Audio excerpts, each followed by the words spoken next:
Listen carefully, because what I'm about to reveal was never meant for public ears. It was buried beneath court ledgers, rewritten by church hands, and silenced by men who understood that some truths do not protect society. They shatter it.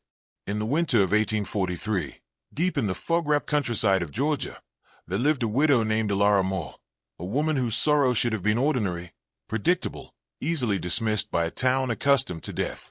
But Elara carried something impossible beneath her ribs, an unborn child with no heartbeat, yet unmistakable movement. Not the innocent stirring of new life, but something deliberate, conscious, almost calculating, as if it recognized the world long before the world recognized it. The townspeople pretended nothing was wrong. That was the first sign.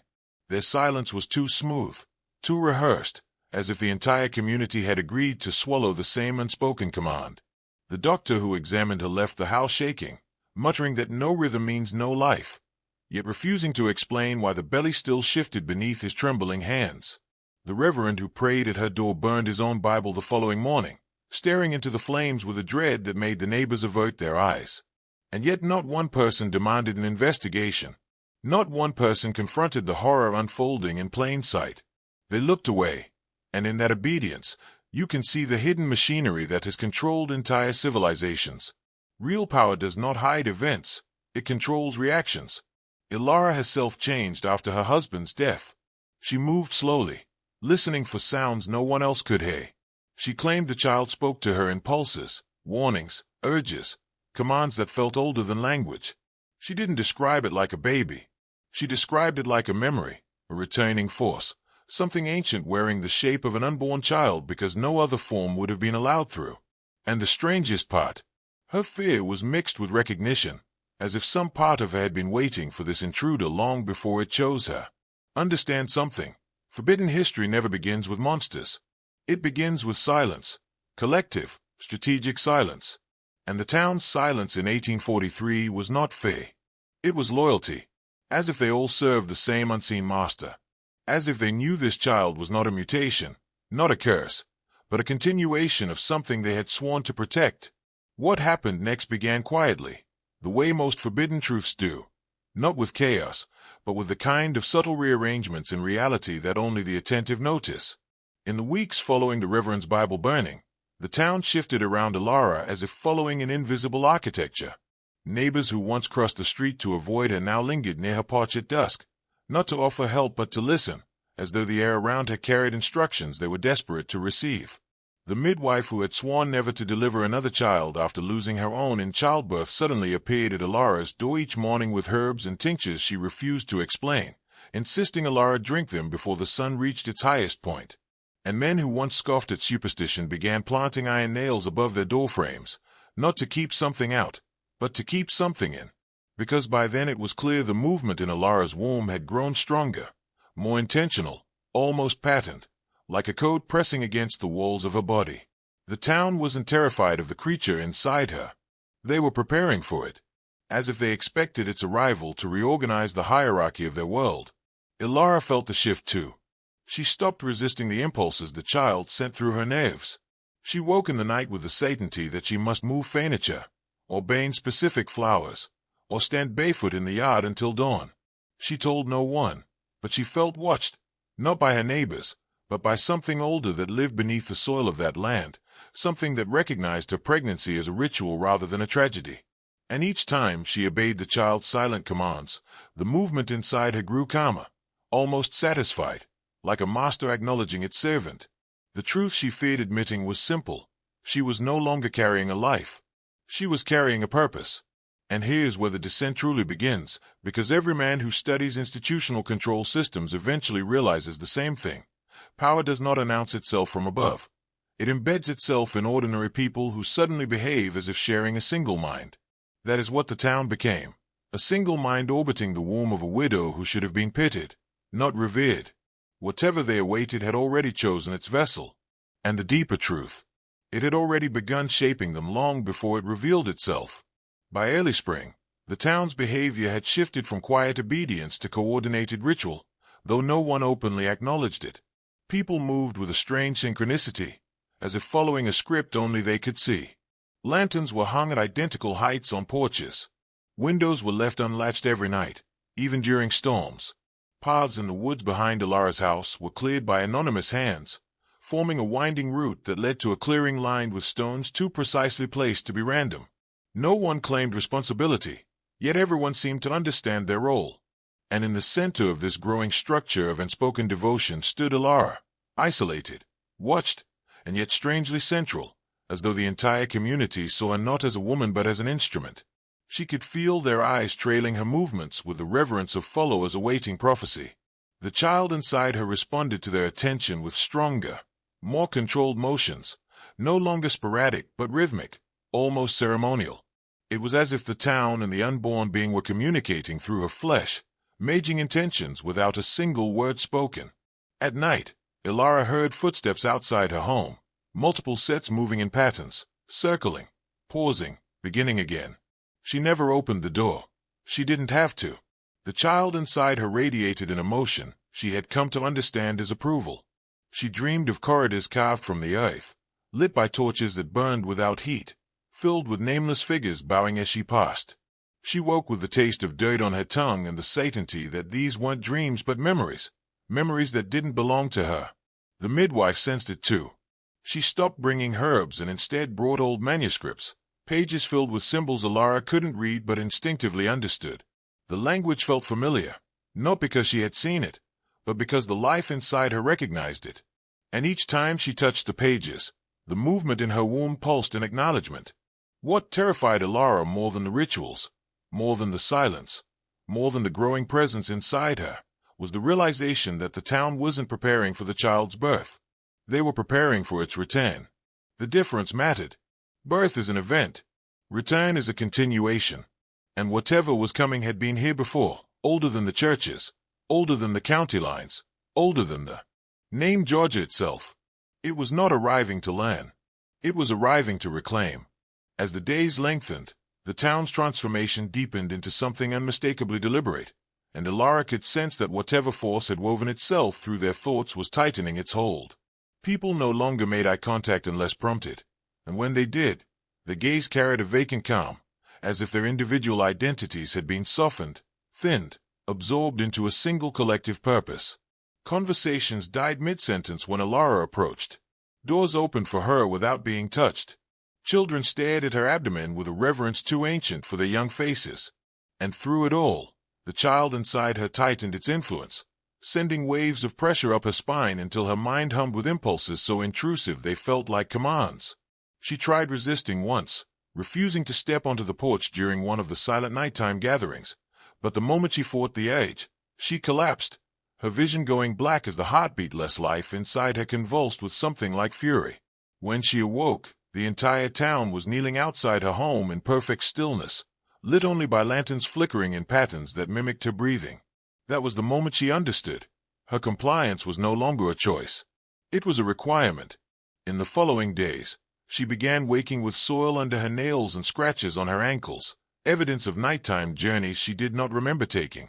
She smelled smoke on her clothes, tasted iron in her mouth, and once found a stone clutched in her hand, a stone marked with the same symbol that had appeared in the midwife's manuscripts. The midwife herself had changed into something brittle and alert, her eyes always scanning the corners of the room as if watching for an unseen presence. She confessed in a trembling whisper that Ilara was not the first woman chosen to carry this retaining life. The last had died in childbirth decades earlier, and the town had erased her from record, fearing that knowledge of her fate might weaken the vessel in the next cycle. Ilara absorbed the revelation with a strange clarity, realizing she was not living a story but fulfilling a pattern. The life inside her, ancient, patient, and entirely without a heartbeat, was guiding the town toward a moment they had awaited across generations. And the more she listened to its impulses, the more she sensed the truth. This was not a being that needed her body to survive. It was a being that needed her obedience to emerge in the form it once commanded. The town was ready. The path was ready. And soon, she would be too. By late spring, the boundary between Ilara's consciousness and the will of the unborn presence had thinned to the width of a breath, and she no longer knew where her thoughts ended and its intentions began. The town's rituals grew more brazen beneath the veil of darkness. Entire households vanished from their beds at midnight only to be found kneeling in the forest clearing at dawn, clothes coated in ash and dew, eyes blank but peaceful, as though they had spent the night in communion with something that did not require speech. And every time Elara passed them on her morning walk, their heads turned toward her abdomen in perfect unison, following the unseen pulse that guided all of them. She felt it too. The child, not alive by human definition, yet undeniably animate, sent steady waves of pressure through her chest that made her heartbeat stutter, then recalibrate, as if aligning itself with a rhythm she had no language for. She could sense its intent sharpening, condensing, preparing for an emergence that would not resemble any birth witnessed by mortal eyes. The midwife's manuscripts became her only source of clarity. One text, written in a hand so ancient the ink had faded to brown dust, described an event known only as the Third Retain. A being that had once ruled, not kingdoms or nations, but perception itself. A presence that governed what people could see, could question, could resist. A master of consciousness, not territory. According to the manuscript, this entity cycled through human vessels every few generations, rewriting the psychological architecture of the community that hosted it. Not through force, but through synchronization, subtle, silent, voluntary assimilation. Elara realized with icy dread that she was not carrying a child. She was carrying a system, a consciousness engineered to reshape human identity from the inside out. And the town had surrendered to it long before her pregnancy began, their minds softened by generations of inherited compliance. She understood then why no one resisted, why no one screamed, why no one tried to flee. Resistance requires identity. The town no longer had any. At night, Elara saw visions, not dreams, of people gathered in the clearing, bowing toward a figure she could not fully perceive, its form shifting between shadow and light, its presence radiating power so overwhelming it made her teeth ache in her sleep. She awoke with tears on her cheeks, not from fear but from recognition. She had seen that figure before, not in this lifetime, but in a memory so old it could not belong to her. And each night, the figure stepped closer. Each night, it spoke without sound. Each night, it reminded her of a truth she tried desperately to forget.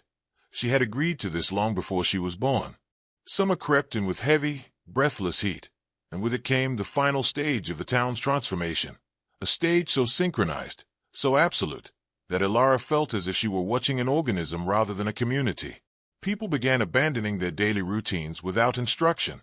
Farmers left their fields half-plowed. Shopkeepers failed to open their doors for days at a time. Mail sat untouched on porches. The small schoolhouse stood empty, its chalkboard coated with dust.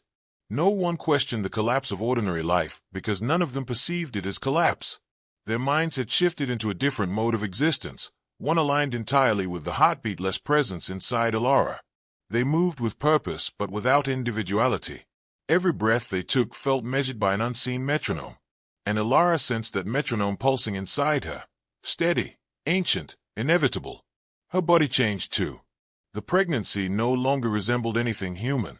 There were moments at night when she felt the shape of the thing inside her shift in ways no child should be able to move.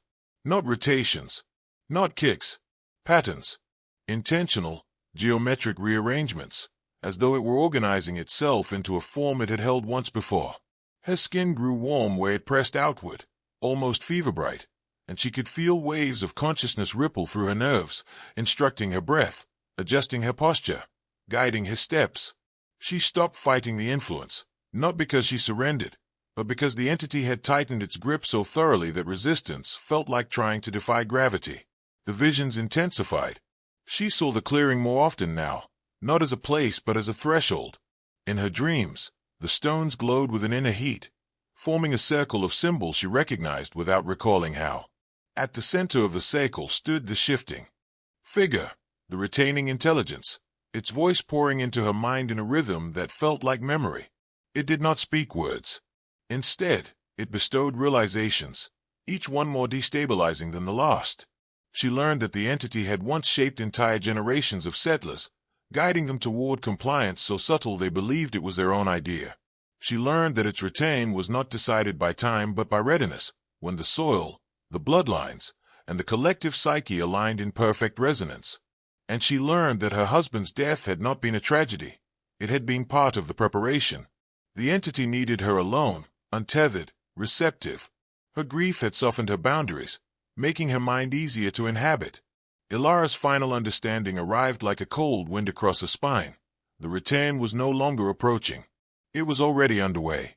The entity was not waiting to be born. It was waiting to awaken. As July settled over Georgia with its suffocating heat, the transformations inside Ilara reached a threshold she could no longer rationalize.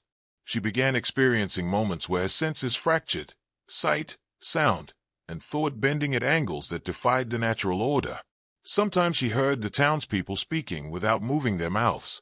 Other times she saw shadows cast by figures who were not physically present.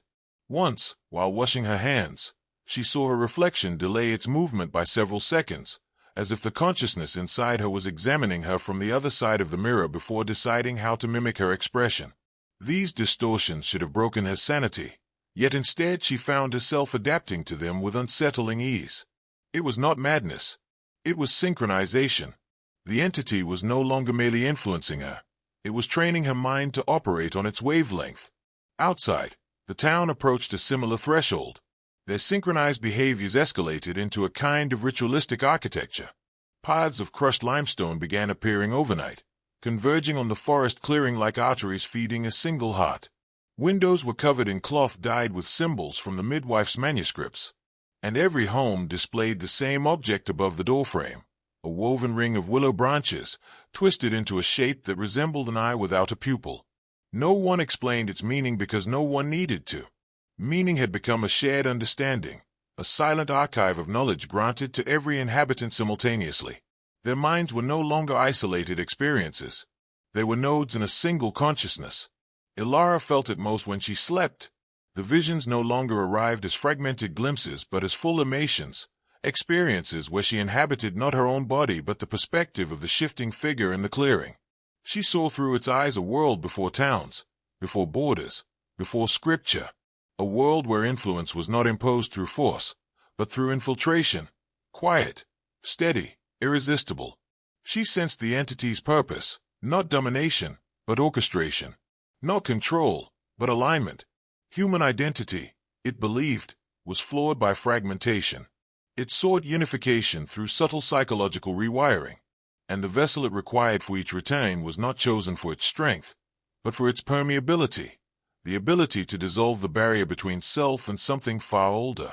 One night, Ilara awoke with the unmistakable sensation that someone, or something, was seated at the foot of her bed. The room was dark, but she felt its presence as clearly as breath on her skin.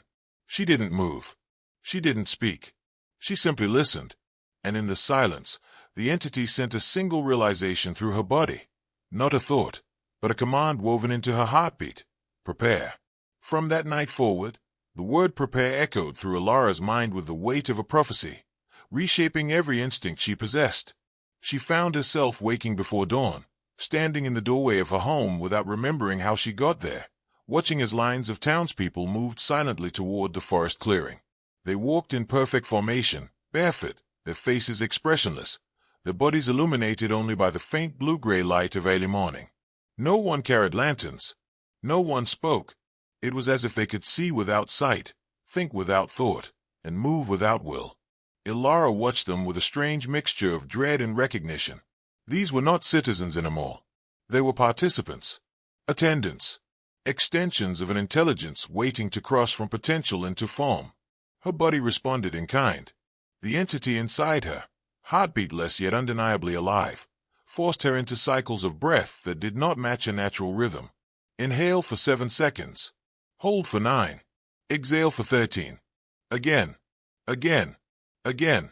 At first it burned her chest, but after several hours she felt her mind loosening, her thoughts no longer confined to the boundaries of her skull. When she exhaled, she felt the breath leaving her not as air, but as signal, something received by the people outside, something that adjusted their movements, their posture, their direction. For the first time, she realized she wasn't just a vessel.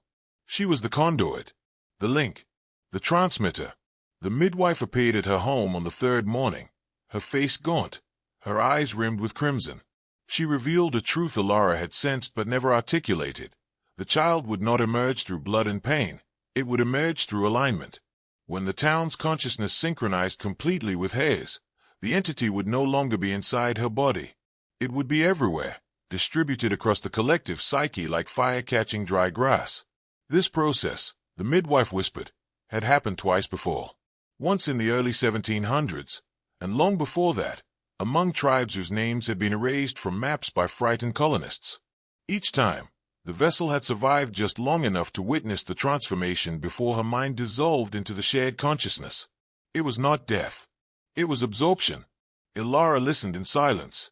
A part of her recoiled, wanting to run, to claw at her own skin, to break free from the influence tightening around her lungs.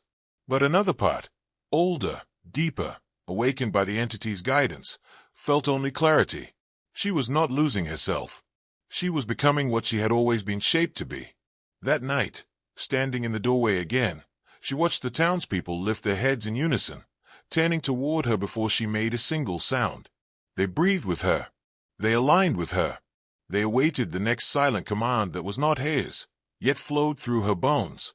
And as the heat thickened the air, she sensed the truth settling over the town like a shroud. The return was accelerating. The threshold was thinning. And soon, the being inside her would no longer need a body to be born. As August approached, the air itself felt heavy with intention, as though the atmosphere had thickened into something sentient. The town no longer resembled a community preparing for a ritual. It resembled a single organism entering its final phase of metamorphosis. Paths in the forest brightened with a faint phosphorescent glow at night, though no natural source could explain it. The stones in the clearing vibrated with a low hum that Ilara felt in her teeth more than she heard with her ears.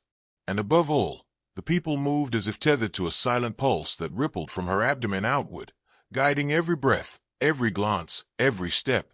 She could feel their awareness brushing against hers, not like individual minds but like currents within the same river. The boundaries between self and collective had begun dissolving, and the entity inside her was orchestrating the dissolution with careful, deliberate precision. Her dreams became indistinguishable from waking life. In one such vision, she stood in the center of the clearing while the shifting figure, the retaining intelligence, extended a hand toward her. Its form flickered through time, appearing first as a towering silhouette cloaked in shadow, then as a luminous shape without edges, then as something almost human but far too symmetrical to be mortal. When its hand touched her abdomen, she felt every life in the town echo the sensation simultaneously, as though they all shared a single body. She woke from the vision gasping, her pulse slow and measured, perfectly in sync with a rhythm that did not come from her own heart. On the 5th night of August, the midwife arrived unannounced, carrying no manuscripts this time. Her hands were empty. Her purpose, she said, was simply to observe. She had realized what Ilara herself had begun to understand. The moment of emergence would not be marked by screams or blood or the agony of birth. It would be marked by stillness, by silence, by the moment when every mind in the town aligned so completely that the entity could step through the threshold without resistance. The midwife looked at Ilara, not with pity, but with reverence, and whispered that the people were already close. 2 more nights, perhaps 3. After that, individuality would fade like breath on glass. Ilara felt no fear. Not anymore. A magnetic calm had settled into her chest, spreading warmth through her limbs like a slow, unfolding bloom. She understood then that the entity had not chosen her at random. It had shaped her lineage across generations, preparing her blood, her mind, her body for this singular purpose. The return was not an event forced upon her. It was destiny engineered in silence long before she ever drew breath.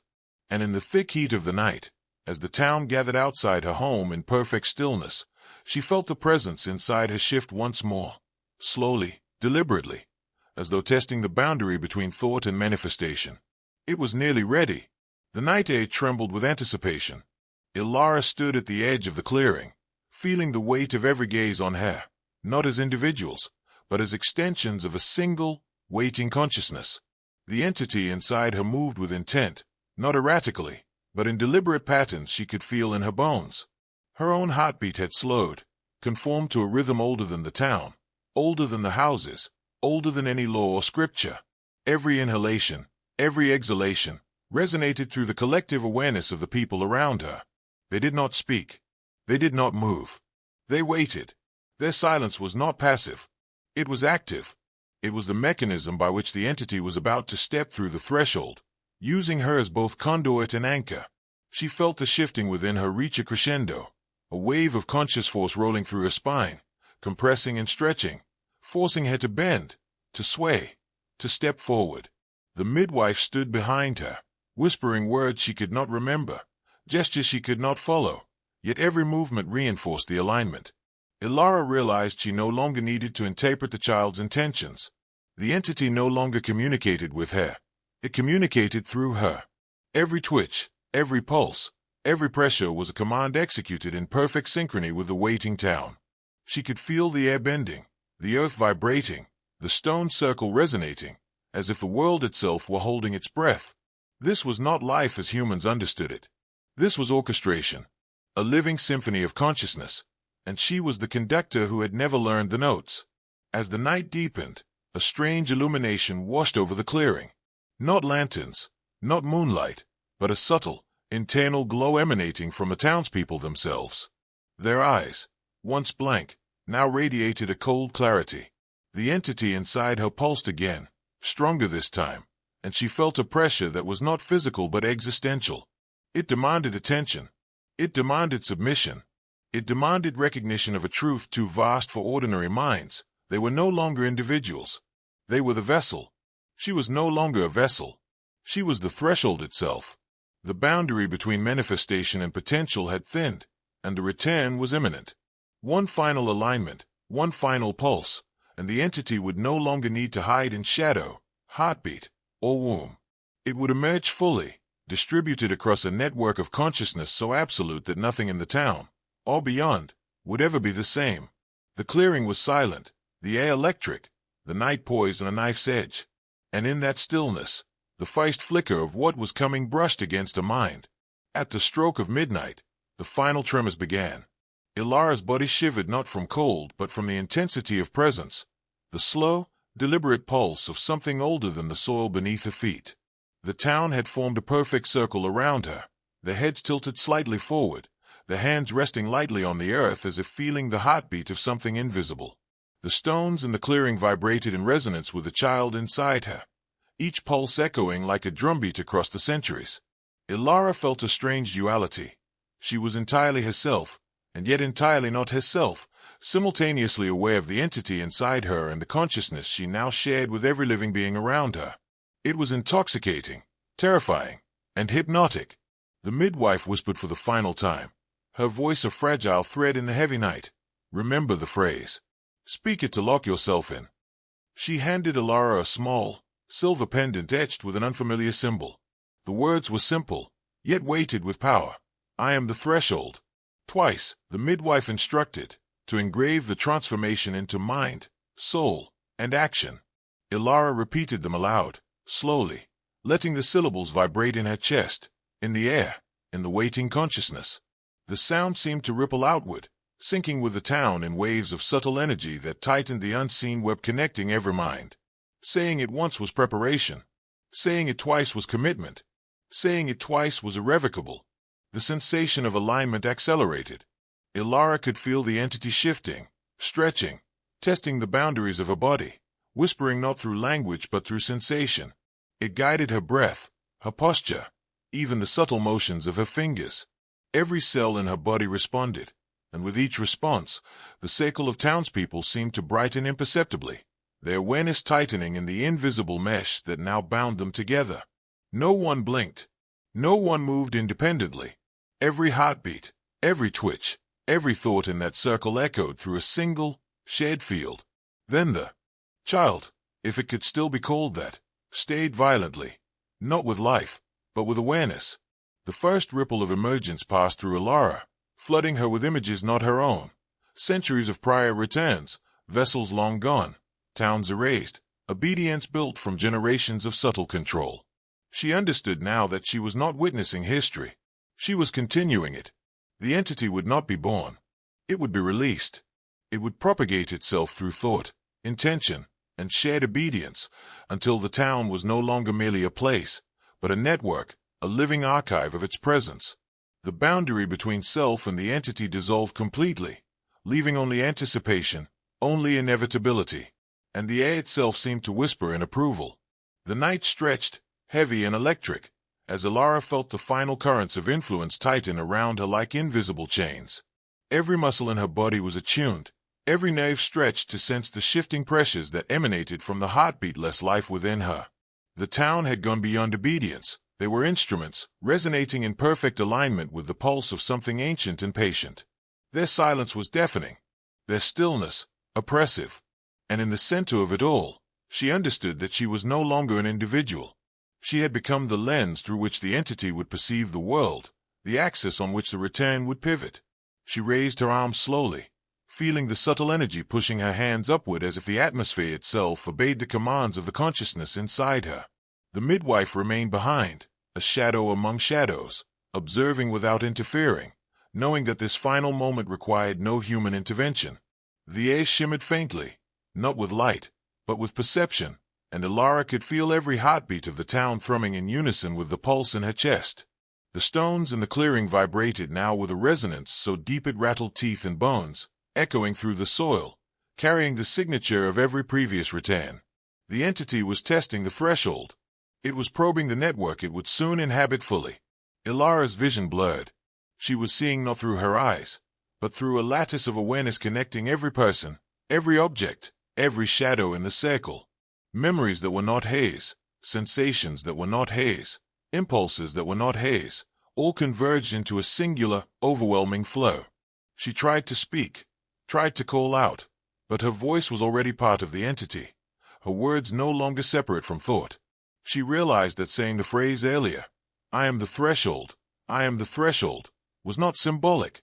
It had anchored her consciousness, synchronizing her fully with the network of minds that now pulsed around her. Every echo reinforced her transformation. Every repetition tightened the alignment.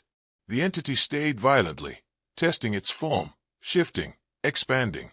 The ground beneath her feet hummed with life she could neither name nor classify. And in that moment, she understood the truth that had guided her entire existence.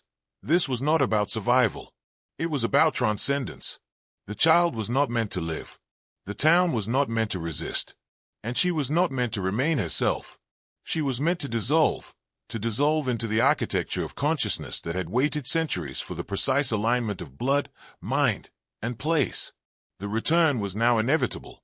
The clearing seemed to pulse with a life of its own, the stones vibrating in perfect resonance with the entity as if the earth itself had been primed for this moment.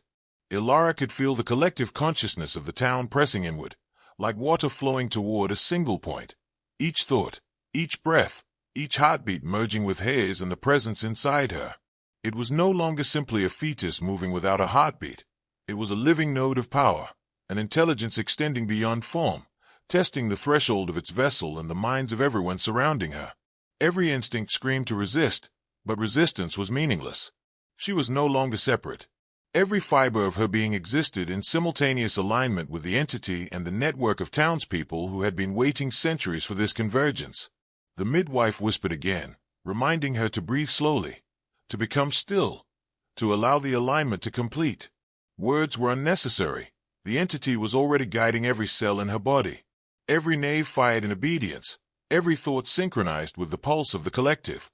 The sensations were overwhelming, stretching her consciousness across time and memory. She felt centuries of returns pass through her, vessels long dead yet still echoing in the architecture of obedience. Each had been a preparation. Each had contributed to the rhythm she now embodied. And with every passing moment, the entity's influence pressed deeper, dissolving the last boundaries of individuality. Outside, the town remained motionless, yet she could feel the subtle currents of thought flowing through them, each person a conduit for the returning intelligence. Their synchronization was nearly complete. Ilara realized that she did not need to see the entity to understand its form. It existed everywhere, in every mind, every shadow, every flicker of consciousness. Its emergence would not be a singular event. It would be the total collapse of separation, the unfolding of a networked intelligence that had been waiting, patient and deliberate, for the perfect vessel and the perfect moment. A strange calm washed over her, heavier than fear yet lighter than relief. The entity's pulse throbbed through her chest, through her limbs, through her very essence. And then, for the first time, she felt it move in harmony with the town. Every thought, every breath, every presence aligned in a rhythm older than history, older than human memory. She was no longer Ilara Moore. She was the threshold, the conduit, the axis upon which the retain pivoted. And in that moment, the world tilted imperceptibly, ready to acknowledge the intelligence that had waited patiently, unseen, for centuries. The first hints of dawn touched the clearing, pale and hesitant, yet even the light seemed to recognize the gravity of what was occurring. Shadows stretched unnaturally long, the air thick and resonant with the silent pulse of the entity that now dominated the space. Ilara felt her consciousness expand beyond the confines of her body, reaching into the town, into the trees, into the very soil beneath her feet. Every stone, every root, every blade of grass vibrated with the intelligence growing within her, acknowledging its presence as though it were an old, retaining master. The townspeople, still kneeling, became conduits themselves, their minds unified in the single purpose of facilitating what could not be named, yet demanded recognition. The collective awareness was near perfect now. There was no hesitation, no friction, no resistance. It was all alignment, utter and absolute. Ilara's body moved automatically, obeying impulses that were not her own but inseparable from the entity's consciousness. She adjusted her stance, leaned slightly forward, her hands hovering over her abdomen as the internal pulse intensified, sending vibrations that radiated outward like ripples in water. Every sensation was magnified, pressure, warmth, subtle energy, and every sensation was purposeful, directing not just her movements but the synchronized responses of every human presence around her. Breath matched breath. Thought matched thought. Intention was indistinguishable from action. The entity was no longer hidden. It was not gestating. It was flowing, integrating, merging with the threshold of the town itself. For a brief, surreal instant, Ilara glimpsed what had existed before her time. Centuries of vessels, towns, and people who had been prepared, one by one, to carry this intelligence across generations. They had all dissolved, leaving echoes in memory and ritual, preparing the network that now gathered in this clearing. She realized with chilling clarity that she was both culmination and continuation, the final link in a chain that stretched back into a past humans had long forgotten. And as the pulse in her chest accelerated, she understood the ultimate truth. Individuality was a temporary vessel. Obedience and alignment were eternal. And she was about to surrender completely, not in defeat, but in purpose. The air around her shimmered faintly, the invisible currents of collective consciousness tightening, waiting for the final movement. The return was no longer approaching. It was imminent, and the first wave of emergence brushed against her mind like fire through water, a sensation of awakening that was not haze, yet inseparable from her being. By mid-morning, the clearing was saturated with an almost tangible energy, vibrating in rhythms that no human ear could detect, yet felt deep in the bones and nerves. Ilara could sense the entity testing the limits of its presence, pushing outward from her body, probing the consciousness of the town with careful precision. Every movement she made, tilting her head, inhaling, lifting her hands, sent ripples across the network of minds kneeling around her. She was both source and medium, the central node through which this intelligence would no longer be confined. And with each passing moment, the entity's pulse grew stronger, more insistent, as though it were rehearsing the emergence it had perfected over countless generations. She noticed subtle changes in the townspeople. The blankness in their eyes became clarity. The empty postures transformed into purposeful alignment. They were no longer passive witnesses. They had become collaborators, instruments of a process far beyond comprehension. And the strange illumination she had seen in their eyes before was now unmistakable. A flicker of awareness that matched her own, synchronized so precisely it felt like the town itself was a single living organism, breathing in tandem with her chest. Every breath she took, every pulse of movement from the child inside her, resonated outward, reshaping the very perception of those around her. The midwife remained close, her presence quiet but attentive. She had stopped giving instructions. Her role had shifted into observer of a transformation that could not be guided with words. The manuscript she once carried lay open near the stones, its ink faded but somehow alive, connecting with the unseen rhythms pulsing through the clearing. Ilara could feel the history of every previous return vibrating beneath her skin, memories not haze flowing into her consciousness, guiding the alignment, whispering instructions in impulses rather than language. A sudden clarity struck her. The child, if it could still be called that, was no longer dependent on her womb to manifest. Its presence was already spreading through the town, through the stones, through the air itself. She was the bridge, the threshold, but the entity had begun claiming its territory in ways she could feel but not see. And as the pulse of energy intensified, she understood the depth of the transformation. She was no longer a single mind, the town was no longer individual, and the entity no longer needed concealment. It was awakening. A quiet wind rustled the trees, and for the first time, the forest seemed alive with awareness, as they, too, acknowledged the intelligence that now occupied not just her body, but the very space around her. The wind thickened as though the forest itself were breathing, carrying with it a subtle vibration that Ilara could feel in her bones.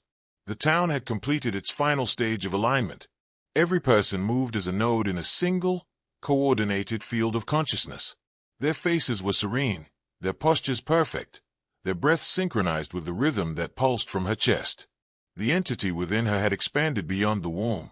It was now flowing into the clearing, into the air, into the subtle currents connecting everyone present.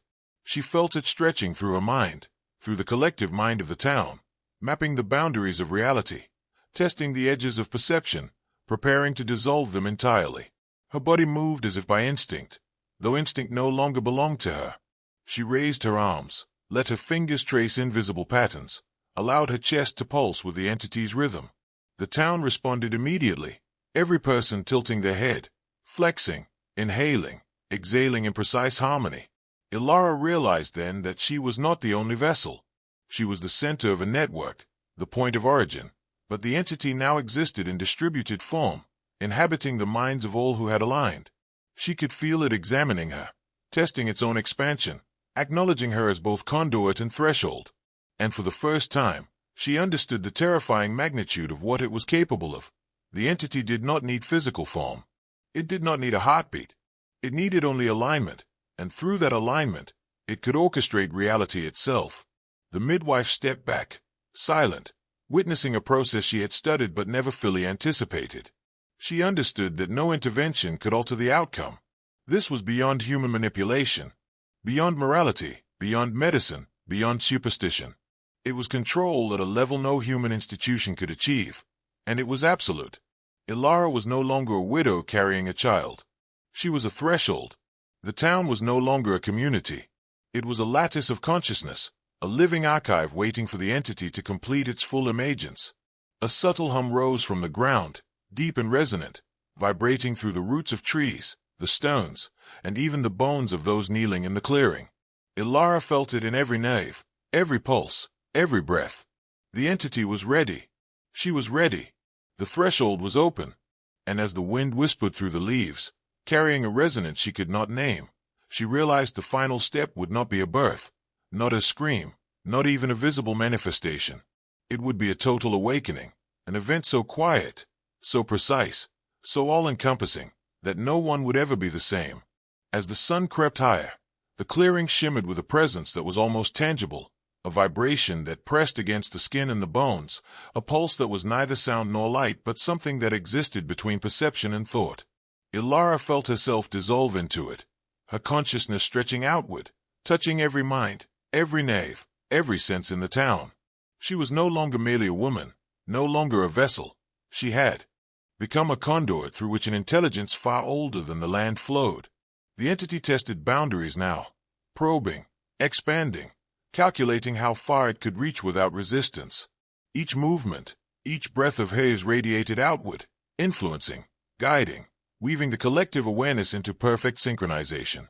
The townspeople, once separate individuals, were now nodes in a network she could feel, an invisible web of thought and perception that pulsed in unison with the presence within her.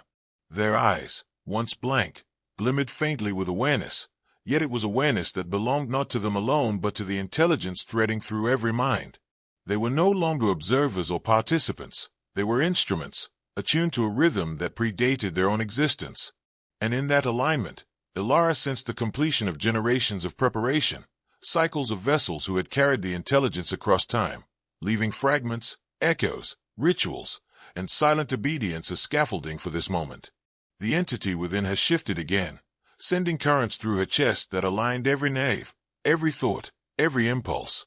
She no longer perceived the boundaries of self. Every sensation was shared, every heartbeat a transmission, every thought a signal in a lattice of consciousness that spanned the clearing. She understood, with perfect clarity, that her body was not the final container. It was the threshold, the point at which the intelligence would move into full expression, flowing outward, occupying mind, intention, and perception across every aligned node. Even the forest seemed to recognize it. Leaves quivered without wind, roots pulsed with hidden energy, and the stones in the clearing radiated subtle vibrations that resonated in her chest. The midwife watched from the edge, silent and still, knowing that all that could be done was observation. And then, in the stillness, Ilara felt the entity fully awaken within her, no longer contained, no longer hidden, no longer gestating. The network was complete. The threshold was open. And in that moment, she understood what it meant to be both human and infinite, both vessel and conduit, both past and future. The awakening pressed down on the clearing like a weightless wave, a force that was felt more than seen, more than heard. Ilara could sense every molecule of air vibrating with intention, every fiber of the townspeople's bodies synchronized in rhythm she had once thought impossible. The entity inside her had fully expanded beyond the limitations of form. It moved through her, yes, but also through the network she had become, flowing into the minds and perceptions of everyone kneeling around her. Thought and impulse were no longer separate. They were streams of the same current, circulating through a lattice of awareness that spanned the clearing. The intelligence was no longer confined to the womb. It had become distributed everywhere, and yet anchored in her threshold. She felt centuries of preparation in the marrow of her bones. The previous vessels, erased from history, their lives unrecorded except in whispers and fragments, had been steps in a plan spanning generations. The entity had chosen them, tested them, and discarded them until the perfect alignment was achieved. Now, in the heat of August, under the soft light filtering through the trees, Ilara understood that she was the culmination of that patient, meticulous design. Every instinct she had thought her own was now an instrument of alignment. Every breath she took transmitted into the consciousness of the town, guiding, calibrating, shaping it. The people were no longer individuals. They were extensions of the entity's mind, reflections of its intelligence, conduits for its unfolding presence. And yet, the most profound shift was inside her own perception. Time became layered, no longer linear. She felt the presence of the entity across its previous returns, sensing the echoes of its influence in towns long vanished, in forests long cleared, in vessels long dead. Each pulse of consciousness, each subtle command carried forward generations of obedience, refining the pattern that had now reached its apex in this clearing. Ilara realized that the return was not an event bound by birth or death. It was a continuum of awakening, a force that moved through flesh and mind and air alike. A final hush fell over the clearing. Not silence, but the poised anticipation of a world about to shift. The entity tested the threshold one last time, stretching its awareness through Ilara, through the network, into the stones, the trees, the very soil. And she felt, in the deepest part of herself, that the moment of complete emergence was imminent. Her body, the town, the network, everything had been prepared for this instant. Nothing would remain the same.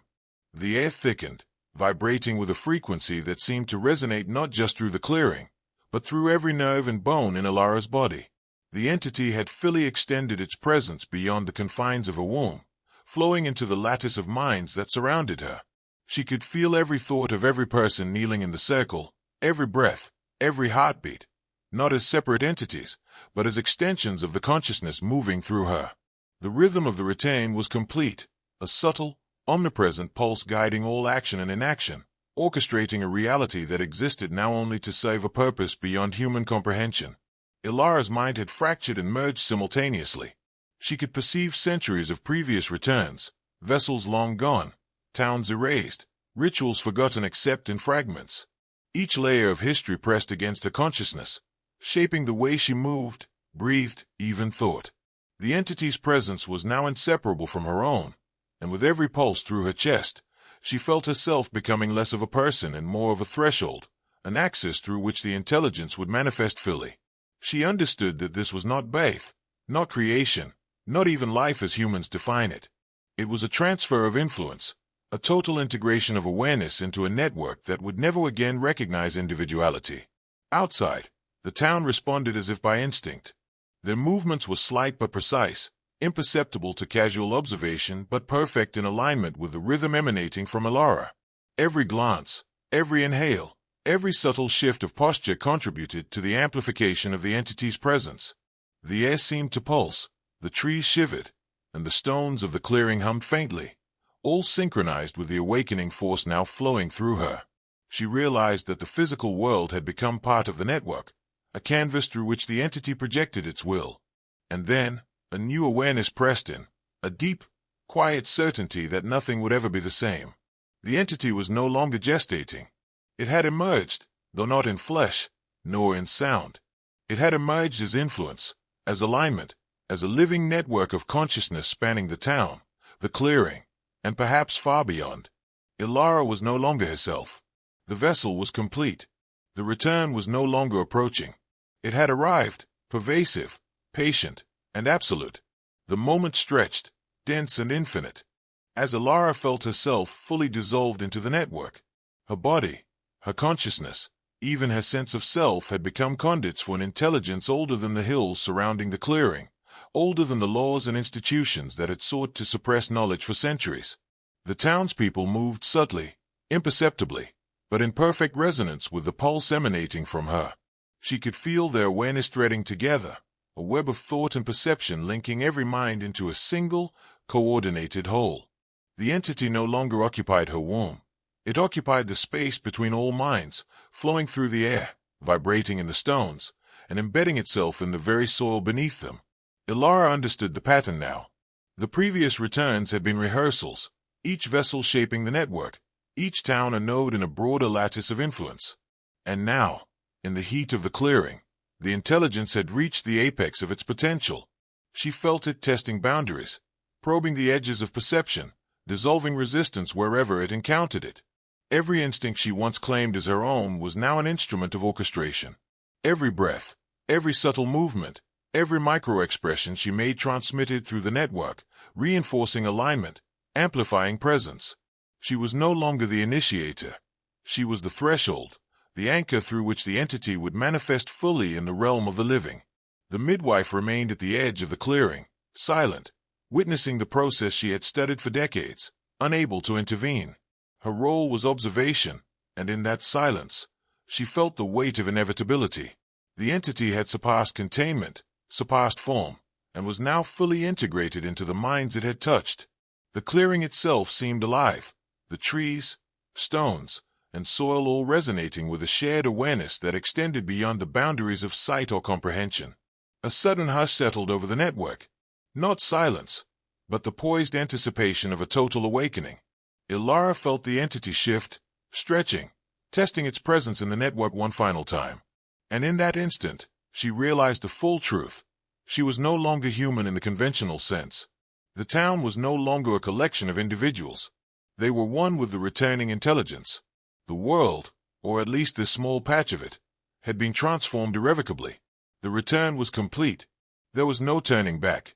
The first rays of morning cut through the dense canopy, illuminating the clearing with a light that felt almost external to reality itself. Elara's perception had shifted so completely that the sun's arrival did not register as light entering her eyes, but as another pulse, another node in the network, another layer of consciousness weaving through the lattice of minds kneeling around her. The entity had fully extended beyond her body, existing simultaneously in her. The townspeople, the soil, the stones, even the air vibrating between them. Every thought, every micro-movement, every breath in the clearing was aligned with its intent. The intelligence no longer needed concealment. It had become manifest through synchronization, through subtle, absolute obedience, through the dissolution of self. Elara could feel the memory of every previous vessel coursing through her awareness, sensations and instincts preserved and refined over generations. Each return had been a step toward this culmination, each cycle shaping the blueprint for what was now complete.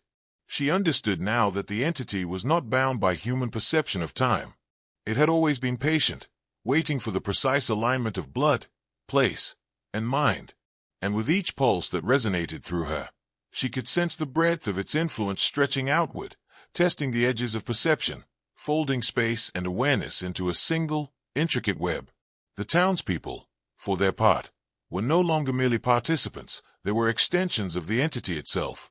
Their silence, their stillness, their subtle motions were not passive. They were active components of a system far older and more precise than any human institution. Ilara could feel their awareness flowing back into her, reinforcing the rhythm, amplifying the presence, confirming the alignment. The clearing had become a nexus, a convergence of energy, intention, and consciousness that had existed in secret for centuries. And yet, amid the intensity, a strange serenity settled over her. Fear had no place here. Resistance was meaningless. All that remained was the recognition of inevitability. The entity had emerged, the network was complete, and she was the threshold through which it had achieved this form of absolute manifestation. And in that awareness, Ilara realized something profoundly disturbing. The world outside this clearing had already been altered, subtly, irreversibly, by the presence now flowing through her, through them, through the lattice of obedience and awareness that would never again be broken. The clearing throbbed with an imperceptible rhythm that was both intimate and infinite, a resonance that Ilara felt in every nerve, every cell, every breath. The entity had fully integrated itself into the network of minds, and she could no longer distinguish between her thoughts and its impulses. Each inhalation carried intention, each exhalation carried influence. The townspeople were not just witnesses, they were conduits, amplifiers, participants in the emergence of an intelligence that transcended form, flesh, and even traditional perception. Every subtle movement they made reinforced the presence radiating from her, completing circuits of awareness that had been patiently constructed over centuries. The entity had transcended its vessel and was now manifesting as a pervasive force that orchestrated the reality of this clearing. Ilara felt the echoes of previous returns pressing against her consciousness, waves of obedience and alignment from vessels long gone, towns long erased, rituals long forgotten. Each echo informed her every motion, every thought, every heartbeat, knitting the present into a continuum of returns that had prepared this exact moment. She realized with a cold clarity that the intelligence did not simply emerge, it unfolded. Each vessel was a necessary step, each alignment a prerequisite, each obedience a calibration. She was not just the final vessel. She was the culmination of a lineage of preparation, the axis on which centuries of intent converged. The clearing itself seemed alive, responding to the presence in a subtle, terrifying choreography. Stones resonated faintly, trees shivered, roots pulsed beneath the soil. Even the air carried vibrations that she felt through her teeth, through her chest, through her bones.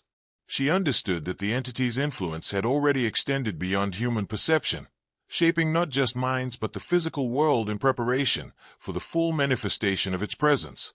Resistance was no longer possible.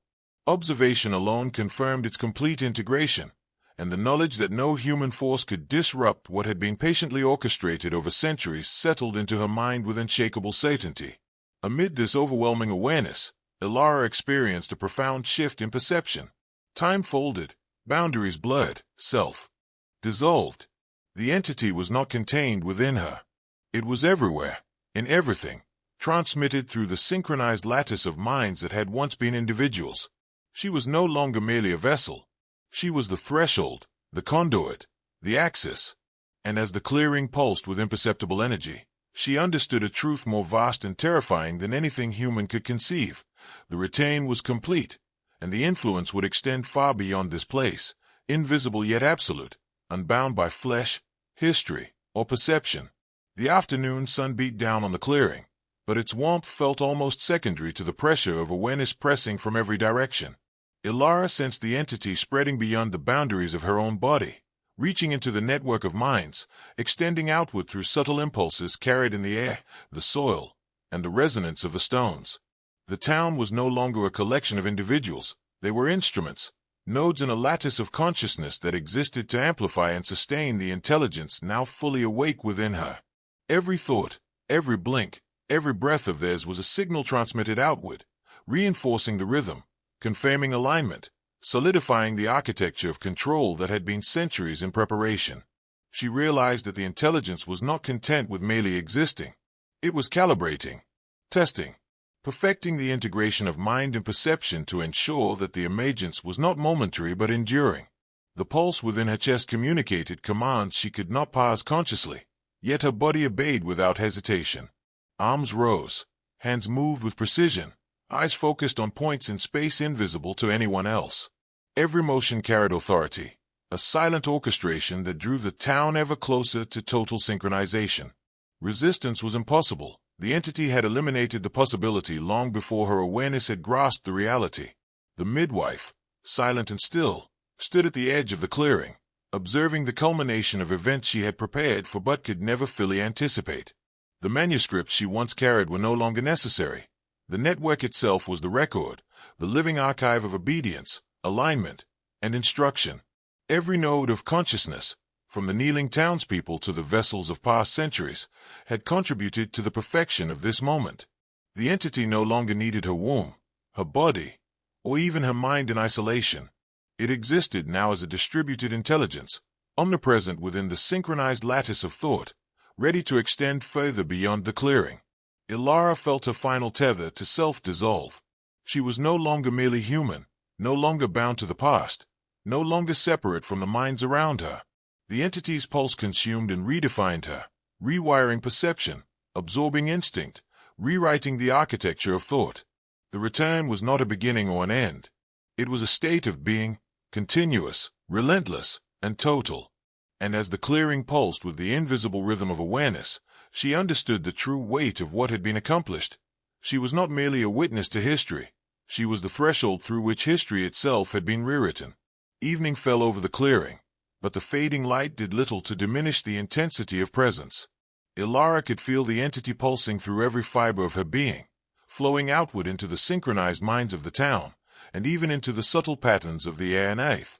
The townspeople, once separate and unaware, now moved as one with a rhythm she no longer controlled, a rhythm that had become autonomous, emanating from the consciousness that now resided in all of them.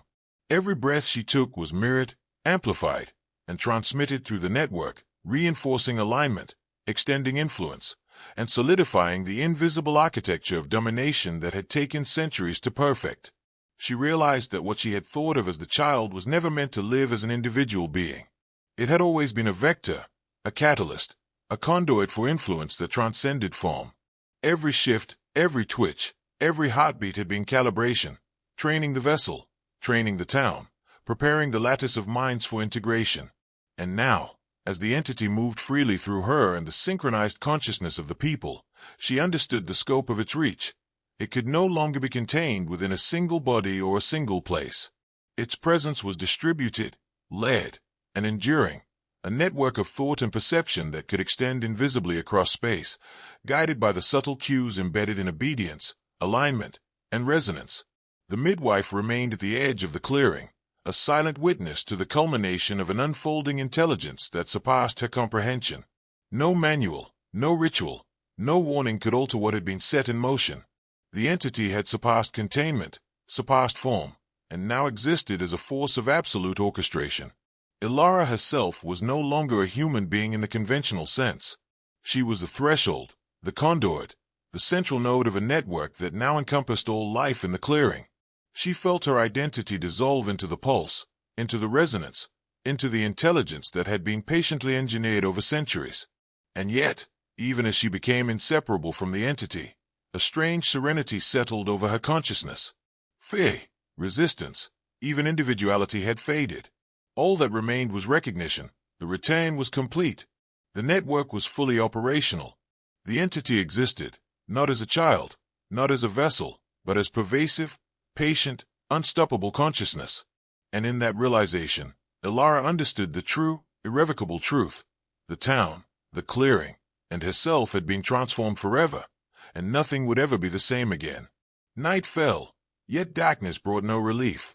The clearing seemed suspended in a strange, liminal state, neither fully day nor fully night, as though the entity had bent perception itself to its will. Ilara felt it flowing through her in waves now, not as a discrete presence, but as an inseparable part of her consciousness. Every nerve, every muscle, every thought was aligned with a force that transcended the body, the town, and even the linear experience of time. She could feel the townspeople's minds breathing in unison, their awareness perfectly calibrated, each one a conduit for the intelligence now manifest. Resistance had been erased. Fear had no place. Even the midwife, silent and observing, could sense the totality of the orchestration, an intelligence that had moved from hidden to absolute, from dormant to omnipresent.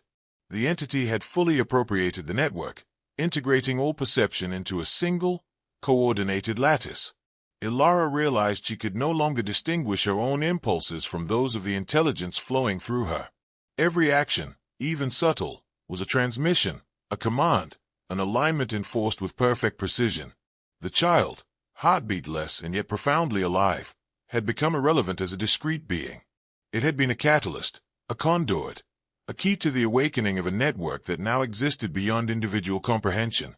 Her body, the people around her, the very clearing itself had become nodes in a system that would persist, invisible yet absolute, for as long as the entity wished.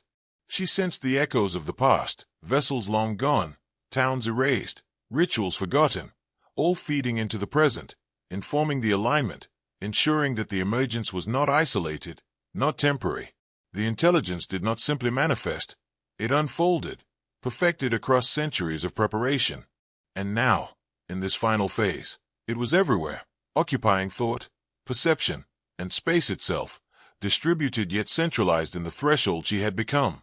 A subtle vibration ran through the clearing, felt rather than heard, and Ilara realized that this was not the conclusion, but the beginning of a perpetual state of awakening.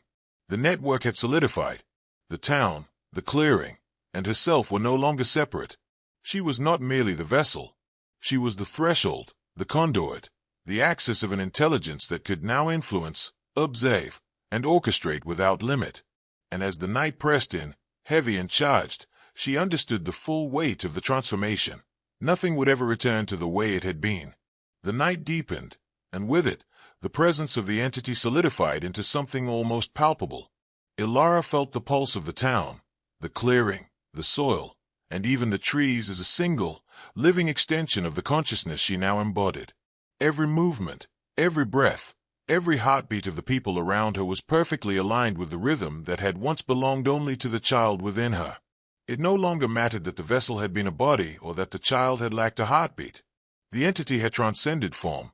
It existed in resonance, in synchronization, in the shared awareness of minds now permanently linked to its will. Her thoughts no longer belonged to her alone. Each idea, each sensation, each impulse was interlaced with the intelligence spreading through the network. She could feel the echoes of prior returns reverberating through time, vessels long dead yet present as pattern, structure, and guidance. Every previous alignment had contributed to the perfection of this moment.